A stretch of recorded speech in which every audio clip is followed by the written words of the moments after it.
Hello friends, welcome back. This is Waseem Ahmed and you are watching my YouTube channel perfect English classes. दोस्तों, आज का topic बहुत ही interesting होने वाला है। आज का टॉपिक है complex sentences in past tense. प्यारे बच्चों, बहुत सारे बच्चों को बड़ी कन्फ्यूज़न रहता है, बड़ी परेशानी होती है कि वो कहते हैं मुझसे कि सर हमसे कॉम्प्लेक्स सेंटेंसेस नहीं आते हैं क्योंकि उन्होंने कभी कक्षा में सीखे नहीं या उनकी लापरवाही रही है और बस वो ऐसे ही पढ़ते जा रहे हैं, उनको अभी तक कॉम्प्लेक्स सेंटेंसेस नहीं आए हैं। तो प्यारे बच्चों, कोई भी चीज़ जब तक हम नहीं सीखते हैं वो टफ़ है, हमारे लिए मुश्किल है, लेकिन जब हम सीखते हैं और सीख जाते हैं किसी चीज़ को, किसी भी पॉइंट को, तो वो हमारे लिए आसान हो जाता है। आज मैं इस वीडियो के द्वारा आपको कॉम्प्लेक्स सेंटेंस बनाना सिखा रहा हूँ। आप ध्यान देंगे और आप वीडियो को स्किप नहीं करेंगे, गौर से देखेंगे, कॉपी पेन लेकर बैठ जाइए और जो भी नया पॉइंट आपको इस वीडियो में लगे उसको आप नोट करते चले जाएंगे।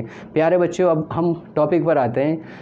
पास्ट टेंस में हम कभी कभी ऐसे वाक्य बोलते हैं जिसमें दो घटनाएँ हुई होती हैं, क्योंकि अभी तक जितने भी आपने सेंटेंसेस बनाए हैं कोई से भी टेंस के, उसमें अभी तक आपने सिंपल सेंटेंस बनाए हैं और सिंपल सेंटेंस को सरल भाषा में आप इस तरह से जान लें कि सरल वाक्य या सिंपल सेंटेंस वो होता है जिसमें सब्जेक्ट अकेला होता है और उसके द्वारा कोई एक ही क्रिया की हुई होती है, वो सरल वाक्य है।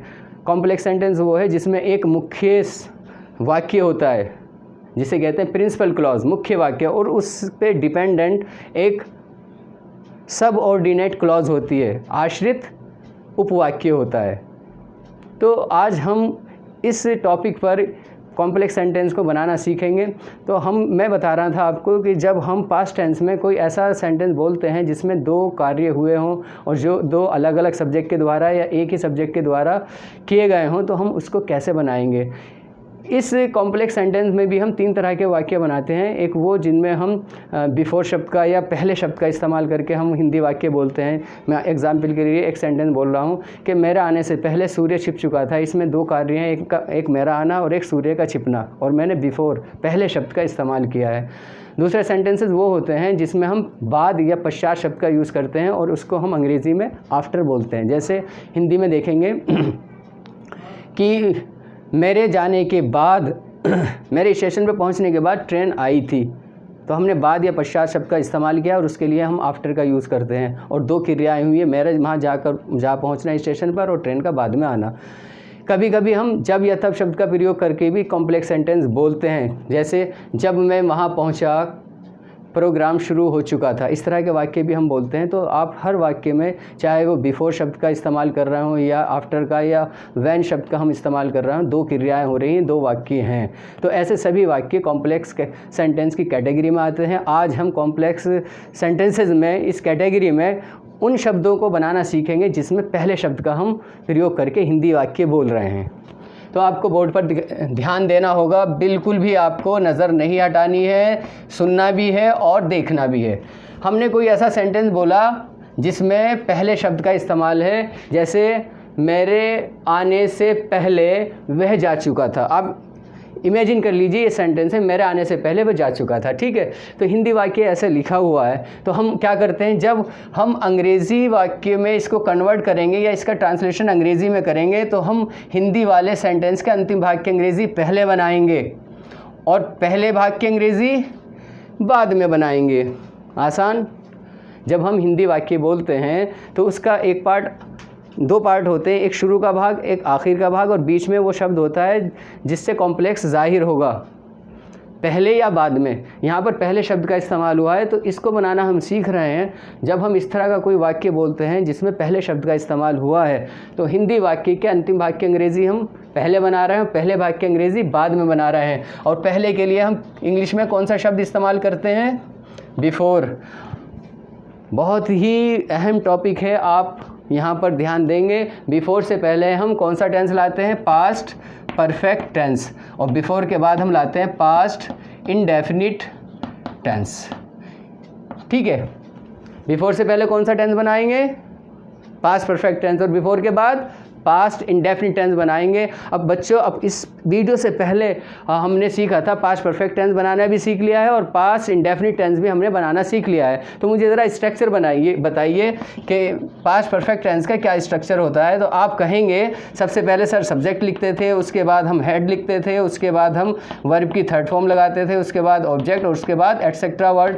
आप यही बोलेंगे ना, यही बोलेंगे। उसके बाद जब मैं कहूँगा पास्ट इंडेफिनिट का बताओ स्ट्रक्चर, तो आप कहेंगे कि हम सब्जेक्ट लिखते थे, उसके बाद हम वर्ब की सेकंड फॉर्म, उसके बाद ऑब्जेक्ट, उसके बाद एटसेट्रा वर्ड, और बस सेंटेंस हमारा बन जाता था। तो यही तो इसमें करना है।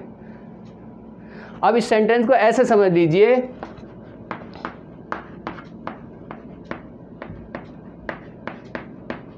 मेरे आने से पहले वह जा चुका था।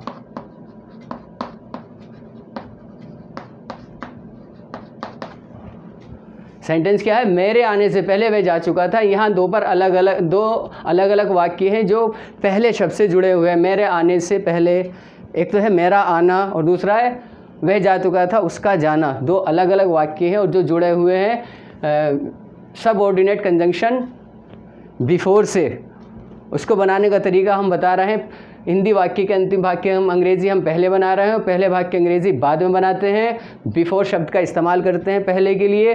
बिफोर से पहले पास्ट परफेक्ट टेंस आता है, बिफोर के बाद पास्ट इंडेफिनिट टेंस आता है। हमने देखा बिफोर से पहले हमने पास्ट परफेक्ट टेंस का स्ट्रक्चर लिखा।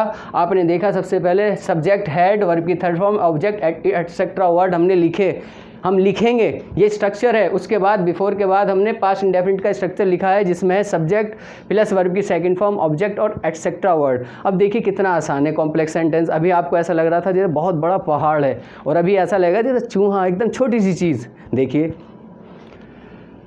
वह जा चुका था, सब्जेक्ट क्या है? ही। इसकी अंग्रेजी हम पहले बना रहे हैं, और कौन से टेंस में बनाएंगे? पास्ट परफेक्ट टेंस में ही। उसके बाद सब्जेक्ट के बाद क्या लिखा है? हैड। उसके बाद क्या है? वर्ब की third form, he had gone, ये बन गया। उसके बाद कुछ एटसेट्रा वर्ड है ही नहीं, आपने कंजंक्शन लिख दिया बिफोर। अब पहले भाग की अंग्रेजी बनाए, मेरे आने से पहले, मेरे आने से पहले। तो आप करेंगे, यहाँ सब्जेक्ट देखेंगे, सब्जेक्ट क्या है? क्या है? आप देखेंगे सब्जेक्ट है हमारा मेरे, मतलब आई कम या आई केम। तो हमने सब्जेक्ट लिखा आई, और आने की अंग्रेज़ी क्या है? कम। कम की सेकंड फॉर्म क्या है? कैम। कोई इसके अलावा कोई और वर्ड है ही नहीं, बस आपका वाक्य पूरा हो गया। He had gone before I came. कितना आसान है। आपको ऐसा लग रहा था बहुत बड़ा भारी कॉम्प्लेक्स सेंटेंस होते होंगे, लेकिन कितना आसान है क्योंकि हमने सीख लिया।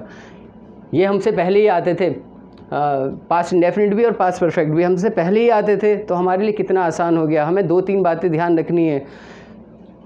जब कॉम्प्लेक्स सेंटेंस में पहले शब्द आता है तो हम उसके लिए बिफोर शब्द का इस्तेमाल करते हैं, और इंग्लिश में जब हम सेंटेंस को कन्वर्ट करते हैं तो बिफोर से पहले पास्ट परफेक्ट टेंस आता है और बिफोर के बाद पास्ट इंडेफिनिट टेंस आता है। और हिंदी वाक्य के अंतिम भाग की रचना हम पहले कर रहे हैं, पहले वाले भाग की रचना बाद में कर रहे हैं। अब हमने अफर्मेटिव सेंटेंस बना लिया। अब अगर हम इसको निगेटिव में कहना चाहें तो हम क्या करेंगे?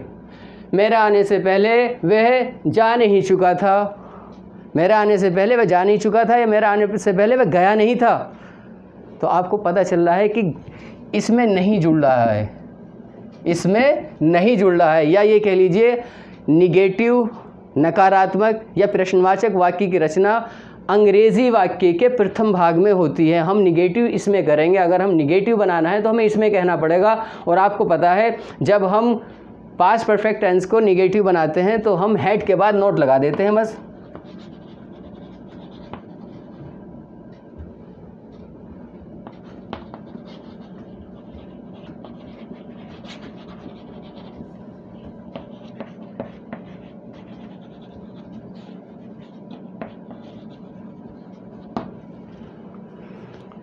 भाई इसमें तो चेंजिंग हुई, नहीं वर्ड लगाया है, और नहीं के लिए हमारे पास पास्ट परफेक्ट टेंस में हेड के बाद हेल्पिंग वर्ब के बाद नोट लगा दिया।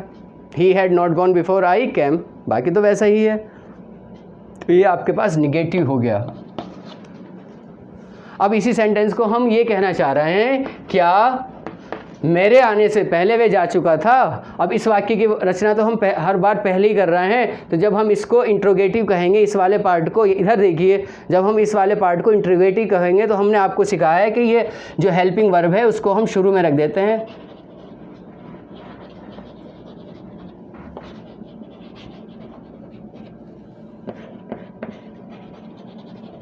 क्वेश्चन मार्क लगा देंगे। क्या मेरे आने से पहले वह जा चुका था। कितना आसान है। अब अगर हम सेकंड टाइप इंट्रोगेटिव वाक्य की रचना करें, आपको बताया गया है कोई भी प्रश्नवाचक शब्द हिंदी वाक्य के बीच में आता है तो वो सेकंड टाइप इंट्रोगेटिव है या WH टाइप इंटरोगेटिव सेंटेंस है। अब इसमें बीच में कहाँ से ला सकते हैं हम कोई भी प्रश्नवाचक शब्द? जरा देखेंगे। मेरे आने से पहले वह क्यों जा चुका था? वह क्यों जा चुका था? ठीक है।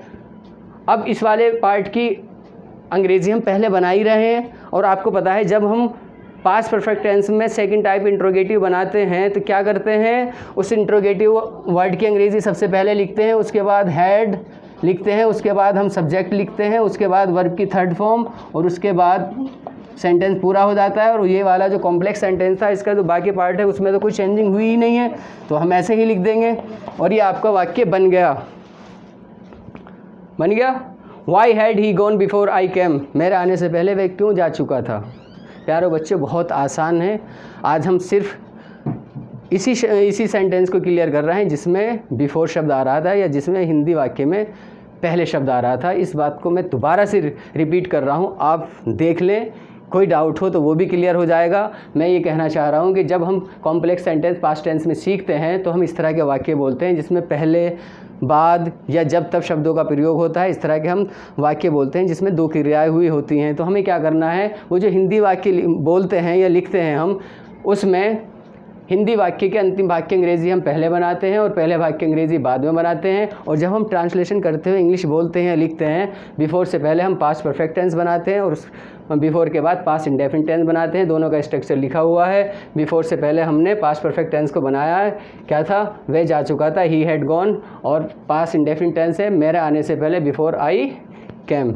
निगेटिव में हमने निगेटिव, नकारात्मक और प्रश्नवाचक इंट्रोगेटिव वाक्य की रचना अंग्रेजी वाक्य के प्रथम भाग में होती है। यहाँ पर क्वेश्चन नहीं बनेगा, ना ही यहाँ निगेटिव आएगा, नॉट आएगा। बिफोर के बाद ये जो कुछ भी होना है इंट्रोगेटिव या निगेटिव, वो बिफोर से पहले वाले भाग में होना है। तो हमने जब निगेटिव बनाया है तो क्या करा है, हेल्पिंग वर्ब हेड के बाद नोट लगाया है, उसके बाद वर्ब की थर्ड फॉर्म, बाकी सेंटेंस वैसे ही है। जब हमने फर्स्ट टाइप इंट्रोगेटिव की संरचना की है तो जो हमारी हेल्पिंग वर्ब है उसको हमने शुरू में रख दिया, बाकी सेंटेंस ज्यों का त्यों ही रहा।